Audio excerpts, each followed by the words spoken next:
hate being on camera. I really hate being on camera. Oh my god, I hate being on camera. This will be a small review of the Arcana of Ice and Fire from the Primordial Dragon current and Coven based out of Europe. We'll be looking at the deck 1 year into working with them, as well as 5 cards that have stood out to me as having been pivotal forces for my own development within this path. The Arcana is a devotional tool in the form of a 90-card deck printed on premium paper with a black core in each card. This core provides additional strength and quality to the deck that one can visually appreciate and physically feel. The first edition was limited to 333 copies, of which there are still decks available for purchase. Links to the PD website and store will be down in the description below. The artwork in the deck may be controversial in the sense that it was created with the use of AI technology. This is not to say that the images presented in the deck were created randomly before being slapped onto a piece of paper for the sake of making money. Instead, each image was generated with the utmost care, intricately weaving in Gnostic keys with specific purpose, and then the generated images were taken further and painstakingly refined by hand. The attention to detail and spiritual power is apparent from even a quick glance. The use of AI should not turn anyone off of this deck, but rather show the potential for how to bridge the gap between earthly spirituality and technology. The Arcana has strong foundations in animism, which I believe are very important to any practitioner's spiritual path. And today I will be reviewing 5 cards that have stood out to me in numerous ways. I acquired the Arcana last year in March of 2023 and have been working with the deck daily since then. The deck came in a beautiful red velvet bag and did not come edged. This is something that I have done devotionally over the course of a period of time last year. This was the color that came to me for doing so. Here is the back of the cards, and of course one that I have worked with quite a lot.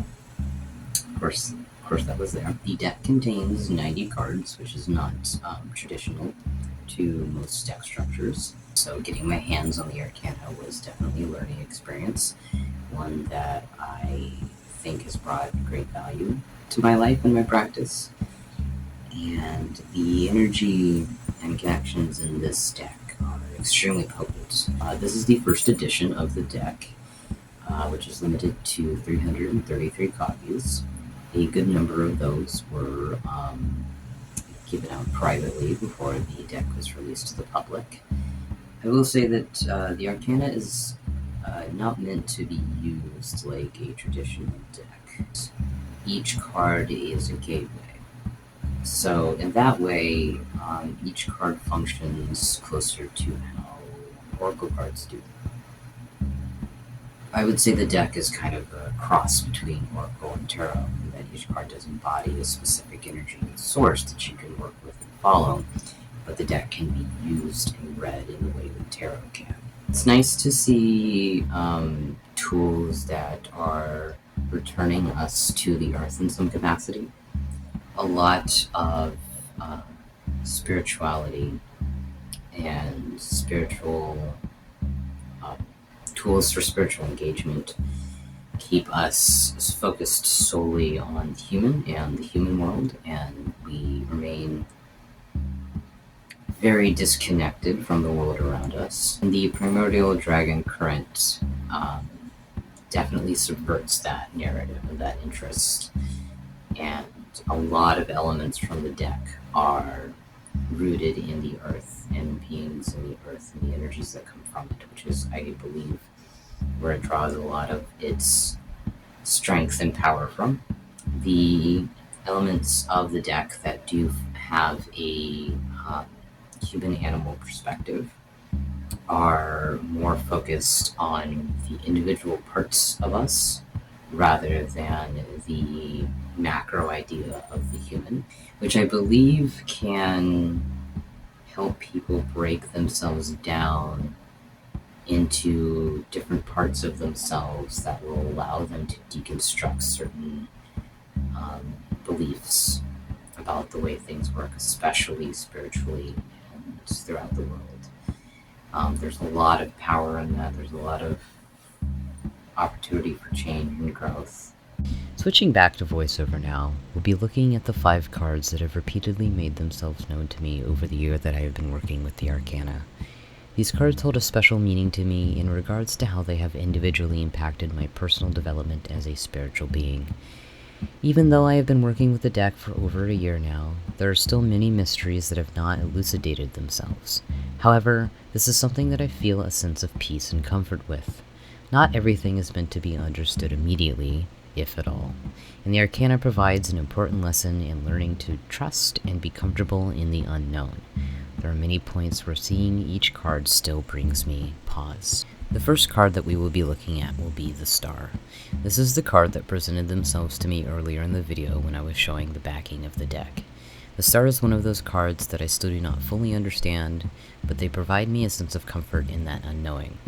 My primary feeling on this card's symbolism follows the idea that it is a manifestation of the Triad, the central force within the Primordial Dragon current. The combination of the red and blue against the ethereal void of what I assume to be Gunning Gap is both striking and awe-inspiring. It is, in a sense, a manifestation of the unifying forces behind both the current and the universe at large. When I first saw this card while working my way through the Arcana for the first time, I had let out an audible gasp. The presence both alone and in readings with other cards always brings me a sense that I must slow down and look at the message with less of a finite goal or rigid idea, but rather try to approach the situation from a broader lens. The lack of understanding provides me with a sense of excitement. The next card is the 5 of Water. This is another card which always brings me considerable pause, although for a different reason. This card, to me, always brings forth the concept of ancestry. By ancestry, I don't mean blood ancestry in one's immediate and distant physical family, but rather the ancestry of the soul and all of the beings or forms of life that we have been bound to over the course of our existence on the whole. Our true family in the sense of all of the forces or entities that have encouraged change and growth within us. This card also gives me a sense of longing or distance from that ancestry, as if I have taken some form of exodus from that source. Its presence fills me with a sense of being disconnected. The card being within the elemental water suit is of course no coincidence in this light. On this earth, water is the connecting, unifying factor that binds us all together. Each life is a stream which bridges out from the greater river, forming our own path along the way. At times, however, we may find that our connection to the greater source has been cut off. This card invites me to sit with that realization and invites me to look back at where I came from, that the greater river of my ancestry is there, waiting for me to remember them. The third card is the King, belonging to the elemental earth suit. This entity is striking to me for a variety of reasons, and I feel as if I share in many aspects that I believe they represent in my own personal spiritual journey. The King, to me, is the silent protector, the guiding pillar that quietly protects the forest, or in this case, the earth as a whole, seemingly alone, but not truly. The King having their back to us in the image further embodies the sense of the lone keeper. I feel that the fire wielded in their right hand is meant to symbolize their ability to contain the various forms of emotional destruction that could be wrought on our own personal forests. They are able to contain these violent flames through mastery of the self, and are able to redirect those natural pieces of us towards more productive endeavors. This card emphasizes the importance of shadow work in our spiritual journeys, and provides us a glimpse into the power of familiarizing ourselves with our own negative traits in order to maintain the natural balance of life. The fourth card is the Temple card, the Threshold of Devotion. Gateways, doorways, crossroads are extremely powerful symbols within spiritual contexts. The risk of change is often a very frightening idea to many, but it is the only way forward if we are to grow into the beings we wish to be. Once again, we see the unity of blue, red, and black.